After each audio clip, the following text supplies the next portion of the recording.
Aujourd'hui, il y a des nouvelles intéressantes en provenance du Caucase du Sud. Ici, des soldats russes sont déployés en Arménie afin de faire pression à la fois sur l'Azerbaïdjan et l'Arménie et de maintenir la région dans la sphère d'influence russe. En réponse, des manifestations massives ont éclaté et l'Arménie a commencé à resserrer ses liens avec l'Occident et à rechercher des garanties de sécurité. En Arménie, une vague de changements se forme alors que l'opinion publique se retourne nettement contre l'influence russe avec des protestations qui ont déjà éclaté dans plusieurs villes au cours des derniers mois.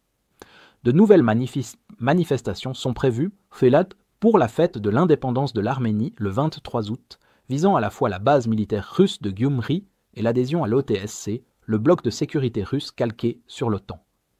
Ces rassemblements, organisés par des partis pro-européens et soutenus par des citoyens d'opposition de Gyumri et d'Erevan, reflètent une prise de conscience croissante parmi les Arméniens que la présence militaire russe apporte des risques plutôt que de la sécurité.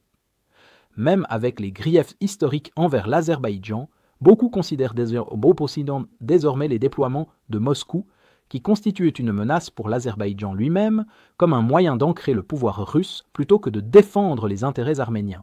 À l'approche des élections législatives cruciales de 2026, les forces pro-occidentales utilisent ce mécontentement pour mobiliser le soutien contre les récits russes habituels de russophobie et de complots occidentaux. Ce pivot vers l'Occident est motivé à la fois par la déception et par la nécessité.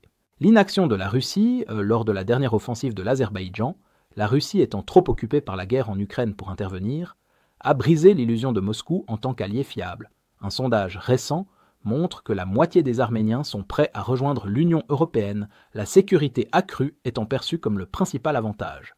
Bien que l'UE ne soit pas une alliance militaire, beaucoup estiment que son poids économique face à l'Azerbaïdjan offre une meilleure dissuasion que les missions de maintien de la paix inefficaces de la Russie, d'autant plus que l'Azerbaïdjan cherche lui aussi à se rapprocher de l'Occident.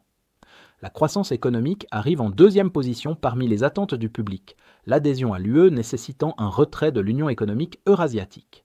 Bien que cela présente des défis réglementaires et logistiques, la position géographique de l'Arménie pourrait en faire un nœud important dans les futurs corridors de transit reliant l'Europe et l'Asie. Les terrains avec Bruxelles se renforcent déjà, la chef de la diplomatie européenne, Kaja Kallas, ayant récemment visité la capitale arménienne, où elle a rencontré le ministre des Affaires étrangères, Ararat Mirzoyan, pour annoncer des consultations officielles sur la défense entre l'UE et l'Arménie. Cette rencontre a eu lieu après l'absence de Mirzoyan à une réunion de l'OTSC, soulignant l'éloignement progressif de l'Arménie vis-à-vis de Moscou. Les discussions ont porté sur l'intégration des marchés, la lutte contre la désinformation et le rôle de l'Arménie dans de futurs projets, tandis que Kallas a plaidé pour le renforcement des liens entre l'Europe et l'Asie centrale. Cela intervient dans un contexte de tensions persistantes autour de l'Église arménienne, Mirzoyan accusant le ministre russe des Affaires étrangères, Sergueï Lavrov, d'ingérence dans les affaires intérieures arméniennes par le biais de ses institutions religieuses, de manière similaire à ce qui s'est produit en Ukraine avant 2014. L'UE a renforcé son engagement en prolongeant de 2 ans sa mission civile de surveillance en Arménie, signalant ainsi une implication à long terme. Bruxelles a également alloué 33 millions d'euros d'aide humanitaire aux personnes déplacées du Haut-Karabakh, la région disputée entre l'Arménie et l'Azerbaïdjan, et envisage un financement de la défense via la Facilité européenne pour la paix.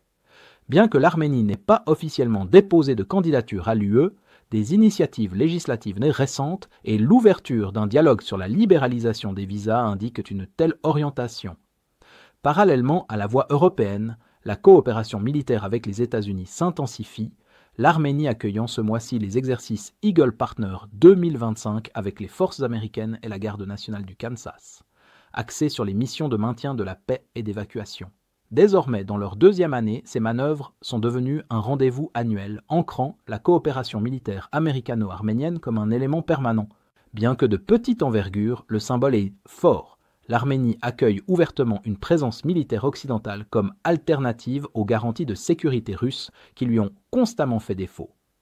Pour les États-Unis, il s'agit d'une occasion d'ancrer leur influence dans le Caucase du Sud, un carrefour clé de l'énergie et du transit, tout en offrant à l'Arménie formation et expérience opérationnelle. Globalement, nous assistons à une phase décisive du recul de la domination russe dans le Caucase du Sud.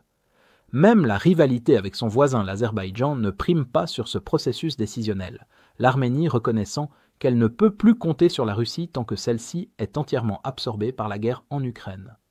Avec l'implication active de l'UE et des États-Unis, le détachement de l'Arménie de l'orbite russe s'accélère.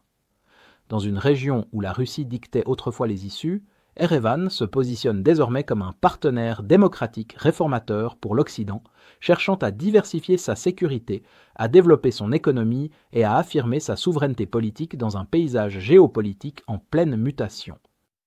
Si vous êtes contre l'invasion de l'Ukraine et que vous souhaitez soutenir le travail que je fais, pensez à vous abonner à notre site d'actualité indépendant. Vous y trouverez nos analyses stratégiques exclusives, des aperçus complets de tous les fronts et des vidéos d'analyse tactique régulières. En vous abonnant, vous montrerez non seulement votre soutien à cette chaîne, mais vous aiderez également à défendre le journalisme indépendant. Le lien vers notre site est dans la description. Merci d'avoir regardé ce reportage et je remercie tous ceux qui ont décidé de nous rejoindre.